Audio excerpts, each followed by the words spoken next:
जैसे ओस कणों के चाटने से प्यास नहीं बुझती, ऐसे विषयों के भोगने से सुख की लालसा नहीं मिटने वाली। ये एकमात्र प्रभु के चरणारविंद का चिंतन करने से ही तृप्ति का अनुभव होगा। ये जो विषयों का आकर्षण है, शरीर में प्रियता है, यही हमारा घोर दृढ़ बंधन हो गया है। इसीलिए प्रभु होते हुए भी कह रहे हैं कि मैं उनमें नहीं हूं, वो मेरे में नहीं है। ये कितनी घाटे की बात। हमारे प्रभु कह रहे हैं, तुम यदि प्रकृति में आकर्षित होकर भोगों में रत हो तो मैं तुम में नहीं हूं, तुम मेरे में नहीं हो, ऐसे भटकते रहोगे। वस्तुतः प्रभु के सिवा हमारा अस्तित्व ही नहीं है। वही वो है, हम हैं ही नहीं। हमने जो मान रखा है एक शरीर में मैंपन, अंतःकरण में तदात्म भाव, कर्ता भोक्ता भाव, ये केवल अज्ञान से मान रखा है। भगवद वाणी का श्रवण करने से हमारे हृदय की ये अज्ञान वृत्ति नष्ट हो जाती है। सुंदर विवेक का प्रादुर्भाव होता है। विवेक जो सत असत का निर्णय करता है, जाने हुए सत में उसकी स्थिति होने लगती है। बस फिर समझाने की जरूरत नहीं पड़ती। फिर अपने आप जो हमारी मांग है, मैं मरूं नहीं, मैं सदैव सुखी रहूं, कोई मुझे बहुत प्यार करे, हम सदैव आनंदित रहें, ये जो हमारी मांगे हैं, ये त्रिभुवन में कहीं किसी लोकांतर में, पद प्रतिष्ठा में, भोगों में कदापि नहीं हो सकती। ये एकमात्र हम भगवान के अंश हैं, तो अंशी से ही पूर्ण होगी। हमारी मांग अनजाने में भी श्री भगवान की ही हो रही है, क्योंकि मैं मरूं नहीं, अविनाशी का अंश हूं, इसलिए मेरी मांग है। मैं सुखी रहूं, क्योंकि सुख सिंधु का अंश है, इसलिए मांग है सुख। मैं किसी भी तरह से, कैसे भी ऐसे प्यारे को प्राप्त करूं जो सदैव मुझे प्यार करे। पर हमारी खोज संसार में है, हम खोज कर रहे हैं, कोई हमें प्यार करने वाला मिले। बार बार धोखा मिलता है, प्यार तो कहीं मिल नहीं रहा, फिर भी आशा है कोई प्यार करे। तो अहेतुकी प्यार करने वाले केवल प्रभु हमारे जो अंशी हैं श्री हरि, वही है। दूसरा कोई तुम्हें प्यार नहीं कर सकता। दूसरा जो प्यार करता है वो स्वार्थ का नाटक कर रहा है। जहां उसे अपने स्वार्थ में बाधा पड़ती नजर आएगी, तब आपको पता चलेगा कि ये प्यार नहीं, ये तो स्वार्थ कर रहा था।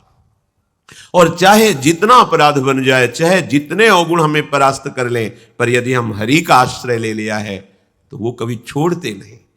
उनका प्यार किसी गुण को देखकर, तपस्या को देखकर, महिमा को देखकर नहीं होता। ये मेरा है, बस इस भाव से प्रभु का प्यार होता है।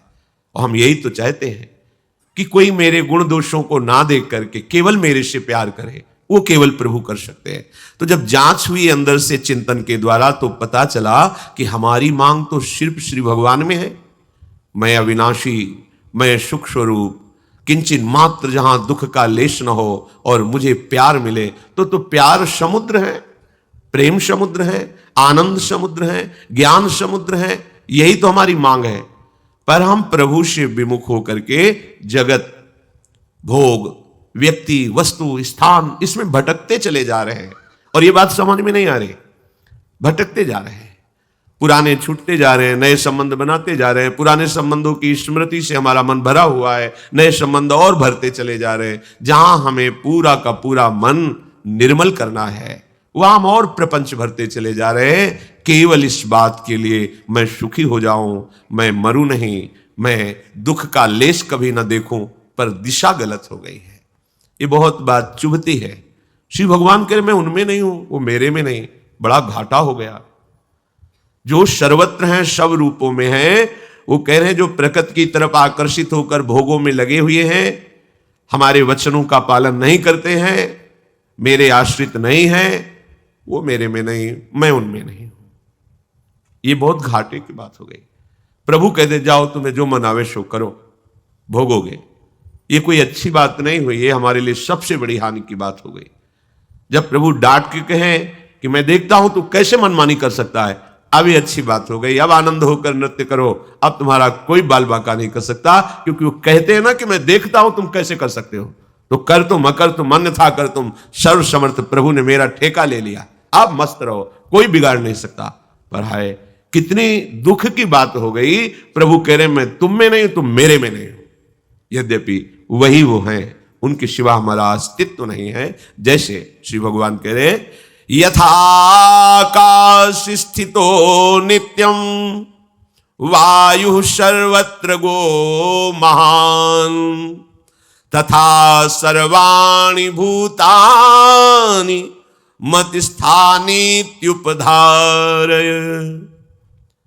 जैसे सब जगह विचरने वाली महान वायु नित्य ही आकाश में स्थित रहती है, ऐसे ही संपूर्ण प्राणी मुझ में ही स्थित रहते हैं, ऐसा तुम मान लो।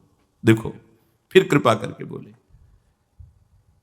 पहले के श्लोक में कहा मैं ही सबको व्याप्त करके विराजमान हूं, पर मैं उनमें नहीं हूं, वो मेरे में नहीं है। कौन? जो प्रकृति के आकर्षण में अपने स्वरूप को भूल गए, अपने अंशी प्रभु श्री हरि को भूल गए। भगवान ने अपना परिचय बताया है, मैं क्षर और अक्षर से भी अतीत हूं। क्षर नाशवान, ये तीनों देह से लेकर तीनों लोक, अक्षर जो आत्मस्वरूप, इससे भी मैं अतीत हूं।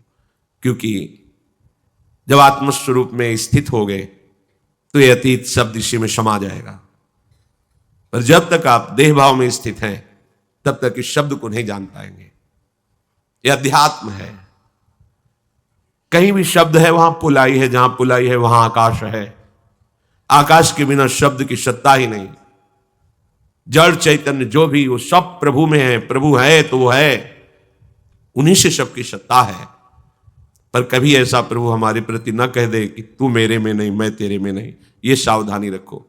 जब लोग प्रश्न करते हैं कि भगवान ने सबको, उनको बचाया, उनको बचाया, इनको क्यों नहीं बचा लिया, तो ये उत्तर सुनो, मैं तुम में नहीं हूं, तुम मेरे में नहीं हो। क्यों? क्योंकि तुम प्रकृति को स्वीकार करके उसके भोक्ता बन बैठे हो। इसलिए अवश्य में भोक्तव्यम कृतम कर्म शुभाशुभम, अपने शुभ अशुभ कर्मों का फल भोगो। जाओ। अगर आश्रित हो गए अपने अंशी प्रभु के तो सच्ची सच्ची वो निहाल कर देंगे, वो बचा लेंगे। इस काम क्रोध लोभ मोह मद मत्सर की ज्वाला से बचा लेंगे। सब जल रहे हैं। भगवान कह रहे यथाकाश स्थितो नित्यम वायु सर्वत्र गो महान। जैसे सब जगह विचरने वाली महान वायु, उसकी स्थिति आकाश में ही रहती है। कभी बहुत जोर से, कभी सामान्य रूप से, कभी एकदम निष्पन्द, पर वायु है। वायु की सत्ता विराजमान है। कहां? आकाश में दिखाई देगी सब जगह, लेकिन नित्य स्थिति उसकी आकाश में है। कहीं बड़े वेग से चलते दिखाई देगी, कहीं निष्पन्द रूप से, कहीं सामान्य रूप से। आकाश से वायु अलग हो ही नहीं सकती। इसका तात्पर्य जीव भगवान से अलग हो ही नहीं सकता। कहीं वो जड़ रूप से दिखाई दे रहा है, कहीं चैतन्य रूप से दिखाई दे रहा है, पर वो है भगवान में ही। अपने लोग ऐसे माया के अज्ञान से युक्त है कि हम भगवान को खोज रहे हैं। खोजना नहीं, उनके होना सीखो। हो गए तो वो प्रकाशित हो जाएंगे, तुम्हारी खोज खत्म हो जाएगी। हम बहिर्मुख हैं, खोजेंगे तो बाहर ही खोजेंगे, पता नहीं चल पाएगा। घर में खोई हुई वस्तु बाहर जीवन भर खोजते रहो, नहीं मिलेगी। वस्तु की प्राप्ति के लिए लौटना पड़ेगा, बाहर से लौटना पड़ेगा। अंदर आओ, अपने घर में जो खोई वस्तु वो घर में ही मिलेगी। ऐसे ही बहिर्मुख इंद्रियों के द्वारा मन सहित विषयों में विचरना, अनंत जन्म हो गए, अभी तक नहीं सुख प्राप्त कर पाए। सुख पाना है तो घर में ही खो गया है। अंतर्मुख हो। सर्वात्मना न विसृजेत बहिरिंद्रियाणि। अपनी इंद्रियों को छूट मत दो, बहिर्मुख मत बनाओ, अंतर्मुख हो। हृदय की तरफ लौट पड़ो, और जब ढूंढोगे तो हृदय में ही वो मुस्कुराता हृदय बिहारी प्रभु दिखाई देगा। हृदय आनंद समुद्र से भर जाएगा। वायु को आकाश में नित्य स्थित बताने का तात्पर्य है कि वायु चाहे भी तो आकाश से अलग नहीं हो सकती। ऐसे ही हम चाहे भी तो प्रभु से अलग नहीं हो सकते। वो हम में है, हम उनमें हैं। वो इतने सूक्ष्म हैं कि छोटे से छोटे अणु में भी विराजमान है। इतने महान हैं कि सब चराचर जगत उन्हीं की गोद में बैठा हुआ है। इसलिए तीनों लोक 14 भुवनों में जितना भी जीव है वो किंचन मात्र भी स्वतंत्र नहीं है। प्रभु से कभी अलग हो सकता नहीं, अलग है नहीं, अलग हुआ नहीं। बस ये भ्रम से प्रभु को भूल करके शरीर राग में, भोग राग में ऐसा फंस गया कि जन्म जन्मांतर भटकता चला जा रहा है, बिना किसी लक्ष्य के भटक ही रहा है। कितने कल्प युग व्यतीत हो गए। देखो कैसी सोच है। बच्चापन खेलने में गया, जवानी हुई, ऐसा लगता है जीवन का परम लाभ है, ब्याह आदि हुआ, घर गृहस्थी भोगी, बच्चे हुए, उनकी पढ़ाई लिखाई, ब्याह, मृत्यु आ गई, हाथ कुछ नहीं लगा। जिस खोज के लिए आए थे उसको हम भूल गए। माया ने कैसा जाल फैलाया, हमें लगा अब यही सत्य है। बोले अब सब कुछ हो गया, ब्याह भी बच्चों को हो गया, अब सब काम हो गए, बैंक बैलेंस भी है, अब तो बढ़िया। लेकिन जिस कार्य के लिए आए थे वो तो शुरुआत भी नहीं की, फिर मरे, फिर वही जन्म, फिर वही बात शुरू। कब से शुरू है? तो हमारा लक्ष्य क्या है? भगवत प्राप्ति, प्रभु में तन्मय हो जाना, शरीर का राग, भोगों का राग छूट जाना। ये लक्ष्य नहीं बना रहे, भटकते चले जा रहे। कोई भाग्यशाली सत्संग के प्रभाव से अपने लक्ष्य को दृढ़ कर पाता है। ये विशेषता से बात समझ लो, चाहे प्रलय हो, चाहे महाप्रलय हो, भगवान के सिवा तुम्हें विश्राम मिलने वाला नहीं। प्रलय हुआ, ब्रह्मा में समिट गए, महाप्रलय हुआ, ब्रह्मा सहित प्रकृति में, प्रकृति परमात्मा में। फिर समय आया, फिर प्रकृति से ब्रह्मा, ब्रह्मा से संपूर्ण सृष्टि। ब्रह्म मूल प्रकृति, त्रिगुणात्मिका प्रकृति, महातत्व अहंकार, सृजन प्रारंभ, फिर लय, उल्टी रीत। कब तक ये चलता रहेगा? आप थकते नहीं है सोचकर? बार बार जन्म, बार बार मरण, बार बार भोग, बार बार चाह, मलिन हृदय, इसलिए नहीं थकते हो। नहीं तो सोच के तुम भयभीत हो जाओगे, और भयभीत होना बहुत अच्छा है। यदि भयभीत हो गए तो प्रभु की शरण तुम्हारे हृदय में मांगने की बात आ जाएगी। तो जो शबीत आवाज सरनाई, तो रखियो ताहि प्राण की नहीं। बड़े कृपालु प्रभु हैं, जिनको यहां विषम परिस्थिति देकर के साधु संग दे देते हैं। बड़ी कृपा समझो, जिनकी सारी अनुकूलताओं को नष्ट कर देते हैं और एक मार्ग बना देते हैं। चलो अब तो एक ही मात्र उपाय है, संतों के पास बैठे, उनकी बात सुने, फिर हम समझें कि हमारा लक्ष्य क्या है। अब तो हमारा कोई नहीं रहा। ये सबसे बड़ी कृपा होती है। जब किसी पर यह कृपा होती तो चूंकि सन्मुखता ना होने के कारण फिर वो भगवान को भी कोसता हुआ उन्हीं विषयों की प्राप्ति के लिए असत मार्ग का आचरण लेता है, चोरी, हिंसा, बलात्कार आदि आदि। बड़ा विचित्र खेल। भगवान कृपा करते हैं, वो उस कृपा को ठुकराकर असत मार्ग ले लेता है। जीवन के विभिन्न स्तरों पर हम न जाने कितने कितने स्वांग करते चले आ रहे हैं। बस एक ही लक्ष्य था सब स्वांगों का कि मैं निहाल हो जाऊं, निष्काम हो जाऊं, आनंदित हो जाऊं। पर किसी भी स्वांग से मुझे यह बात प्राप्त नहीं हुई। बार बार थोड़ा सा सुख और महान दुख यही भोगते चले आए। दुख का परिणाम भोगते हुए सुख की लालसा में जीवन भगवत विस्मृति के गर्भ में गिर गया। एक एक शब्द, सुख की लालसा में भोग रहे हैं दुख, और प्रभु की स्मृति, प्रभु का भजन त्याग दिए हैं। हमें यह नहीं पता चल रहा कि जो हमारी लालसा है वो केवल भजन से पूर्ण होगी। नए नए भोगों की चाह, नए नए आभावों का हृदय में दुख ज्यों का त्यों बना हुआ है। पता नहीं कैसी माया है। मन में आता है कि यदि इतना हमारे पास सुख सुविधा होती तो हम बहुत सुखी हो जाते। अगर उसी जीवन में उतना हो गया तो उससे लाख गुना बढ़कर मांग, अभाव ही अभाव, कमी ही कमी, पूरे जीवन भर कमी। बड़ा आश्चर्य। आप देखो ना कैसा छलावा माया करती है। बचपन से लेकर अभी तक देखो, हमारी मांगें बदलती गई, वस्तुएं भोगते रहे, व्यक्तियों का संयोग लेते रहे, लेकिन अभाव कम नहीं हुआ। अब और जिस जीव पर भगवान की अनंत अपरिसीम कृपा होती है उसे भगवान दुख, विपत्ति, अपमान के जाल में फंसाते हैं। क्यों? निर्दयी है क्या? नहीं, यही एक औषधि केवल रह गई है। मनुष्य शरीर दिया, बड़ी अनुकूलताएं दी, फिर उसी में फंस गए तुम। अब क्या करें? ये कड़वी औषधि है पर अमोघ है। चाहे जितना उछल कूद मचाओ, कृपा समुद्र प्रभु ने अब तुम पर कृपा कर दी, अब तुमको भजन करना ही पड़ेगा, तुम्हारे लिए अब कोई रास्ता नहीं। एक बार कोई महापुरुष किसी उपासक से कह रहे थे, तुम लिख लो कागज में, तुम्हारे भाग्य में विषय सुख नहीं है, अगर तुम विषय सुख के लिए चेष्टा करते हो तो मारे जाओगे। लिख लो, तुम्हारे भाग्य में नहीं, तुम्हारे भाग्य में भगवत सुख है। इसे श्राप मानोगे या वरदान मानोगे? उन्होंने क्लियर कर दिया, है ही नहीं तुम्हारे भाग्य में विषय सुख, कुछ भी करके देख लो, करोगे तो मारे जाओगे। मारे जाओगे अर्थात तुम्हारी वृत्ति मारी जाएगी, उसके लिए प्रयास मत करो। तुम्हारे सुख में भगवत सुख है, तुम्हारे भाग्य में भगवत सुख है। रहस्य न समझने के कारण लगता है देखो ऐसा कह दिया, तुम्हारे भाग्य में विषय सुख है ही नहीं। ऐसे ही तुम कितना उछल कूद मचा लो, तुम कितना भागो, तुम्हें तीन तरफ से घेर लिया गया है। एक ही रास्ता है, इधर इधर इधर, तीनों तरफ बंद कर दिए गए रास्ते, पीछे लौट नहीं सकते, दाएं बाएं कोई रास्ता नहीं रखा गया, सन्मुख चलो भगवान की सीधे। अगर खड़े हो गए तो इतनी पीड़ा दी जाएगी कि खड़े भी नहीं हो सकते, आगे बढ़ो। यह है भगवान की विशिष्ट कृपा। चाहे जितना तुम प्रयास कर लो, यदि भगवत कृपा हो गई तो तुम्हें भजन करना ही पड़ेगा, भगवत प्राप्ति होगी ही तुम्हें।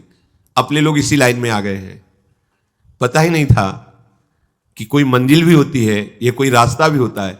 ऐसे ही घेर के लाए और दौड़ाते चले, तब पता चला कि मुझे कितने महान मार्ग में प्रभु चला रहे हैं। अब इसमें ऐसी प्रतिकूलताएं भी आती कि पीछे मुड़ के देखो तो कुछ है ही नहीं, बंद है, साइड में कोई है ही नहीं, आगे का रास्ता बड़ा खुला हुआ है, खड़े हो नहीं सकते। तब रोना आता है, कितने कृपालु हो, कितने कृपालु हो, केवल एक ही रास्ता रखा है, मां में ये प्रपद्यन्ते, दूसरा रखा ही नहीं। और कृपा का प्रवाह तुम्हें खड़े रहने नहीं देगा। जैसे प्रवाह होता है ना, तो उसमें हाथ पैर मारने की जरूरत नहीं है, वो तुम्हें खुद बहा के ले जाएगा। वायु का प्रवाह तिनके को बड़े उच्च स्थान में पहुंचा देता है, तिनके की सामर्थ्य नहीं है। स्वामी श्री हरिदास जी महाराज, तिनका ज्यों बयारी के बस। ऐसे ही अपने लोग देखते हैं कि लाडली जू की कृपा के प्रवाह में हम बहते हुए लाडली जू की तरफ जा रहे हैं। अब हम चाहें भी उत्तर दक्षिण पश्चिम तो नहीं जा सकते, अब सन्मुख ही भागना पड़ेगा। अगर इधर उधर की तरफ ताकोगे तो जलोगे, भाग नहीं पाओगे, नहीं भाग पाओगे, क्योंकि तुम कृपा पात्र हो, अब नहीं भाग सकते। उपद्रवी बच्चे हैं, अगर जरा सी छूट मिल जाए तो घर के बाहर खेलने के लिए राजी, वो खिलाड़ी खड़े हैं, काम क्रोध लोभ मोह इशारा कर रहे हैं, आ जाओ। और मैया इतनी बलवान है कि वैसे कलाई पकड़े हुए नहीं, उधर देखना भी नहीं है। ऐसी कृपा रूपी मां, प्रियालाल की कृपा रूपी मां हमें ऐसे पकड़े हुए हैं। सच्ची मानिए, प्रतिपल ये अनुभव हो रहा है कि उनकी कृपा कितनी अहेतुकी है और कितनी समर्थ है। जो हमें महान पीड़ा देने वाले वो मुस्कुरा के बुला रहे हैं, हमें लगता है इनके साथ खेलने में बड़ा आनंद है, पर वो कृपा करके ऐसे पकड़े हुए, नहीं आनंद नहीं, वो आग है, उसमें जाओगे तो जल जाओगे, नष्ट हो जाओगे। और घसीट कर कृपा हमें लिए जा रही, प्रवाह में अनंत अपरिसीम मार्ग ऐसे तय होता चला जा रहा है जो हम कभी चल ही नहीं सकते थे। भूमिकाएं बदलती चली जाती हैं, कृपा का प्रभाव हृदय की स्थिति को बदलता चला जा रहा है। इसलिए तुम अपने विचारों में, एकादश स्कंद में भी लिखा हुआ है, यदि ऐसा अनुभव करो कि प्रभु की हमारे ऊपर अपार कृपा है, क्योंकि मुझे मनुष्य शरीर मिला, सत्संग मिला, भगवान नाम का परिचय मिला, प्रियालाल की उपासना मिली, अपार कृपा है। और जो दुख सुख पूर्व कर्म के अनुसार आए उसे चुपचाप सह लो। उपासक कभी अपने दुखों सुखों की गाथा दूसरे से नहीं कहता। अगर हम दूसरे को दुख बताएंगे भी तो क्या निवारण हो जाएगा? क्या रही मन मन की मन व्यथा रखिए मन में गोए, सुनिठ ले हैं लोग सब बांट न ले है कोई। और हर पल प्रभु का स्मरण करते हुए मेरे ऊपर अपार कृपा हरि की है, जो ऐसा चिंतन करता है तो जैसे पिता की संपत्ति का स्वयं पुत्र अधिकारी हो जाता है, ऐसे परम पद का वो अधिकारी हो जाता है। ज्यादा प्रयास करने की जरूरत नहीं इसमें। इसमें प्रयास का मतलब है असाधन से बचना। हम प्रभु की तरफ तो उनकी कृपा से बह रहे हैं, असाधन उस कृपा के प्रवाह के विरुद्ध चलने के लिए हाथ पैर मत मारिए, बस यही प्रयास है। जो धारा तुम्हें कृपा की ले जा रही है उसके विरुद्ध आप काटकर इधर उधर चलने की कोशिश मत कीजिए, तो धारा तुम्हें प्रियालाल तक पहुंचा देगी। जो बहुत कृपा पात्र अच्छे साधक होते हैं उनके मन में भी स्फुरणाएं होती हैं भोगों की, सुखों की, किंतु वो उन मन की स्फुरणाओं को उदासीन भाव से काटते रहते हैं। जो साधारण साधक होते हैं वो भी काटने की चेष्टा करते हैं, पर द्वेष भाव से। ये सूक्ष्म विषय है। हमारे अंदर कोई भोग की इच्छा हुई, कोई भगवत विरुद्ध बात आई तो हम उससे द्वेष करने लगते हैं। ये क्यों आई, इसको हट जाना चाहिए, हाय हाय, नहीं हटेगी, दृढ़ हो गई, क्योंकि आपने द्वेष कर लिया। जैसे कोई व्यक्ति है आपके सामने से जा रहा है और वो आपसे कटुवचन बोल रहा है और आप उसको उत्तर देने लगे, द्वेष करने लगे, तो रुक जाएगा। अब समस्या बढ़ गई।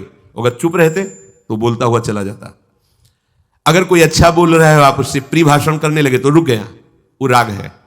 रागात्मक और द्वेषात्मक दोनों स्फुरणाएं उपासक के हृदय में होती है, पर जो ऊंचाई पर चढ़ने वाला उपासक होता है दोनों इन बातों से मतलब नहीं रखता।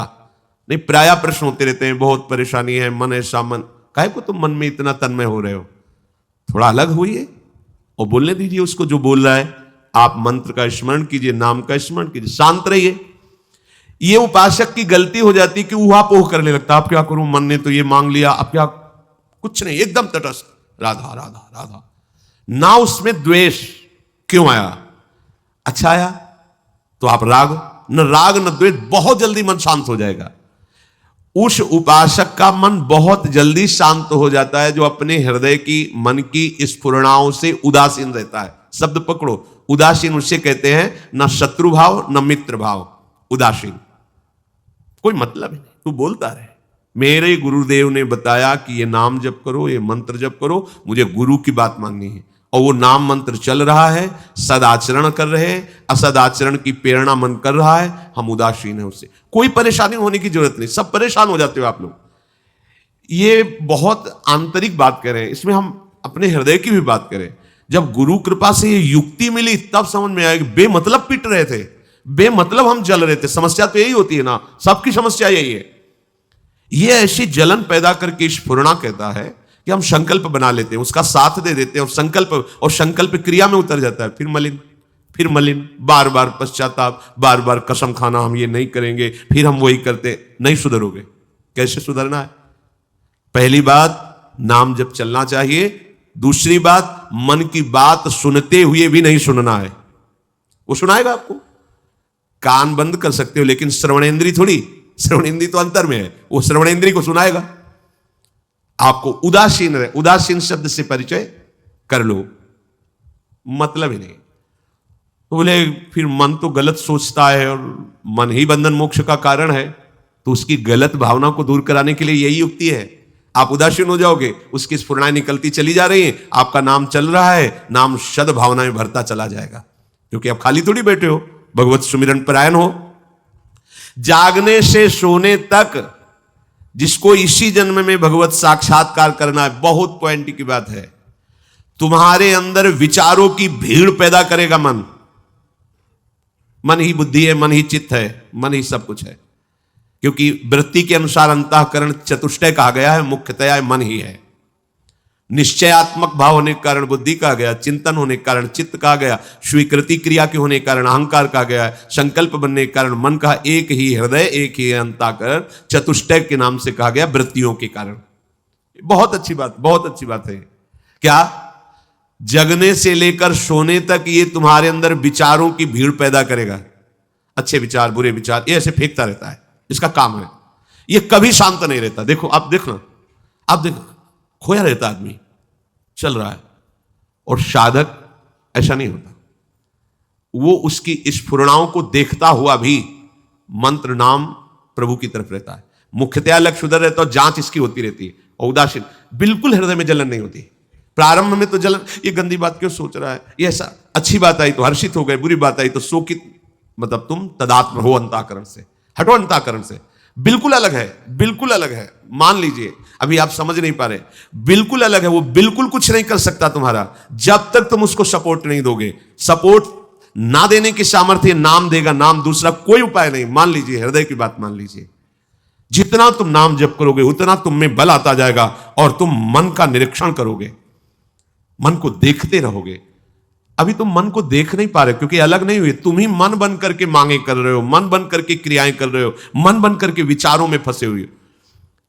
बहुत गंभीरता से देखो, एक क्षण भी तुम बिना विचार के नहीं रहते। बहुत गंभीरता से देखो, वो चल रहा है, वो अपना जाल बुन रहा है, मकड़ी की तरह वो जाल बुनता रहता है, उसी में खेलता रहता है। जैसे मकड़ी अपने अंदर से जाल निकालती उसी में खेलती रहती है, ऐसे ही मन अपने अंदर से जाल फैलाता रहता है प्रपंच का और उसी में खेलना चाहता है।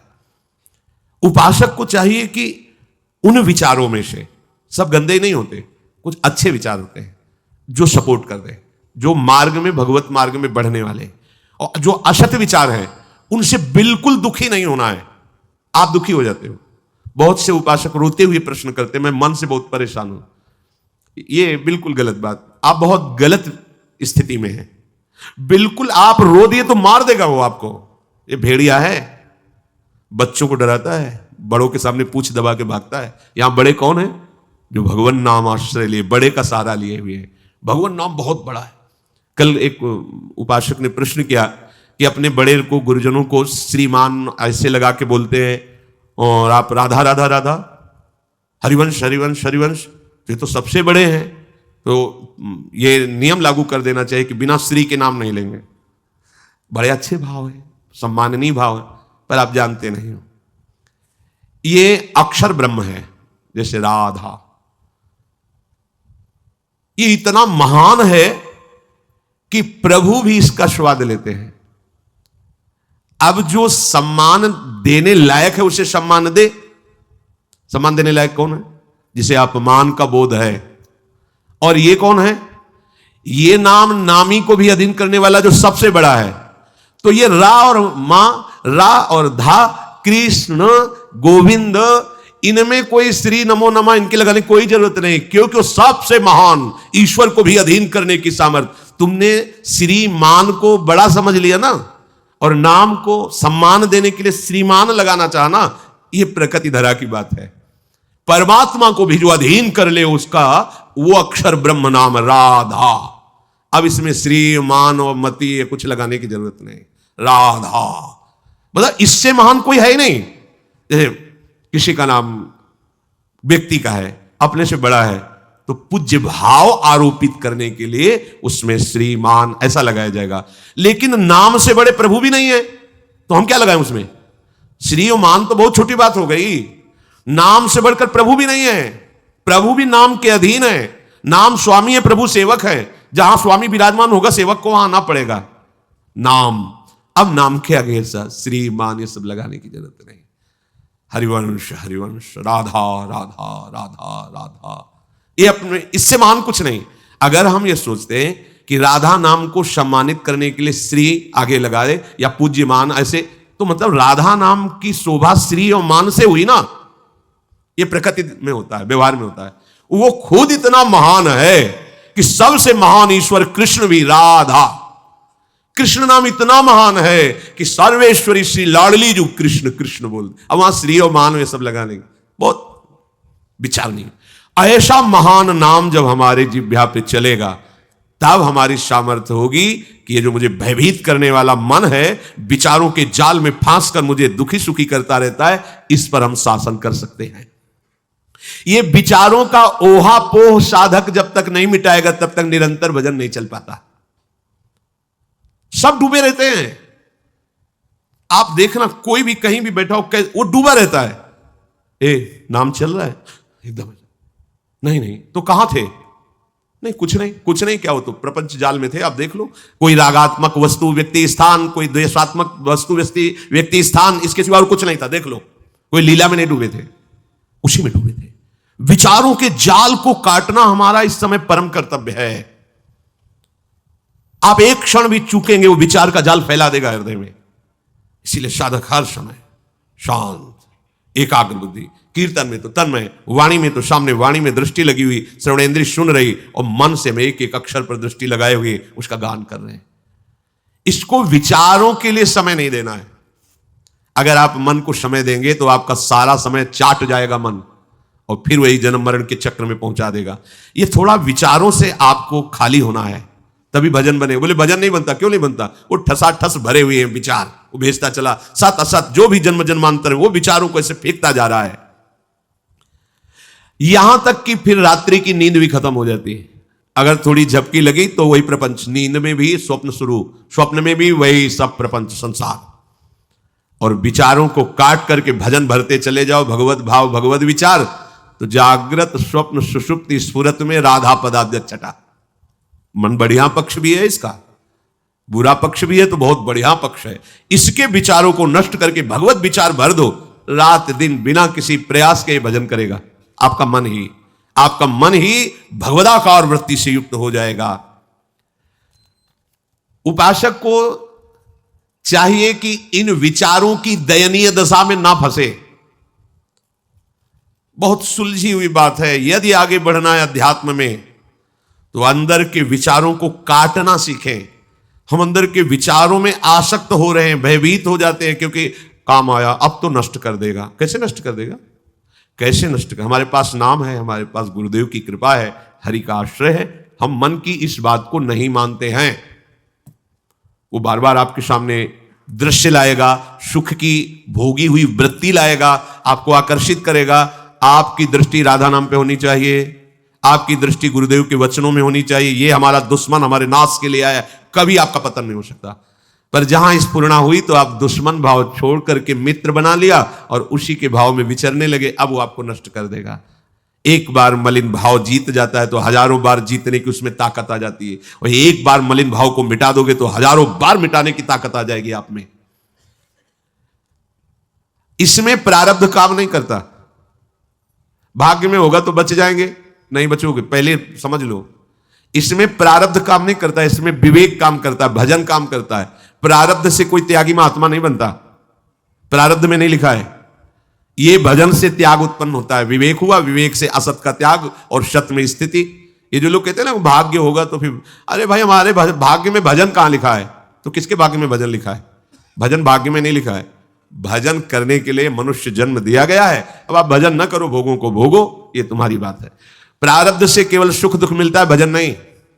भजन का मार्ग कृपा से मिलता है, और हम पर कृपा हो गई है। अब हमको विचारों में नहीं फंसना है, विचारों को काटते हुए भजन में फंसना है। भजन का निरंतर तैल धारावत चिंतन में लाना, विचारों को नष्ट कर देना है।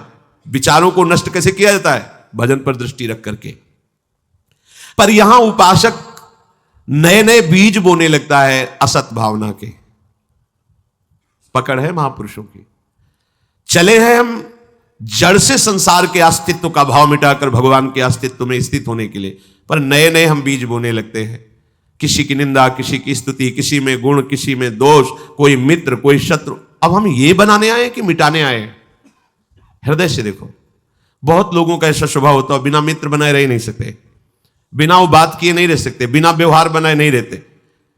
भाई यहां वृंदावन आए हैं हम, परमार्थ मार्ग के पथिक हैं, तो क्या करने आए हैं? केवल प्रियालाल से हम मित्रता करने आए हैं, केवल प्रियालाल से ही हम बात करने आए हैं, यहां केवल प्रियालाल से ही हम मिलने आए हैं, यहां केवल प्रियालाल के होने आए हैं। देखो ना अंदर विचार करके, आप क्यों आए हो यहां? प्रियालाल के लिए आए। फिर ये क्यों कर रहे हो? ये नए नए बीज क्यों बो रहे हो हृदय में? राग द्वेष के, निंदा स्तुति, ये नया परिचय क्यों बना रहे हो? पुराना परिचय, बाप बाबा मर गए लेकिन संबंध अभी यही बना हुआ है, उनकी चर्चा, उनकी बात। उपासक नए बीज बोने नहीं आया, पुराने बीजों को भस्म करने के लिए उपासना में कदम रखा है। हम पुराने संबंधों को मिटाकर यहां नए नए संबंध बनाते हैं। परमार्थ में भी चल जाता है, काका गुरु, दादा गुरु, मौसी हो, क्या मतलब परमार्थ में। अरे भैया इन सबको मिटाने के, बोले धर्म की बहन, तो अधर्म की बहन कौन है हमारी? हमारी तो सब ही है ना। हाँ बिल्कुल, ये माया का प्रपंच है, कुछ नहीं, एकमात्र गुरु वाणी, निरंतर उसी पे चलना, बस किसी से संबंध नहीं। पूरा का पूरा अंतःकरण हमें प्रभु को देना है, किसी और को नहीं।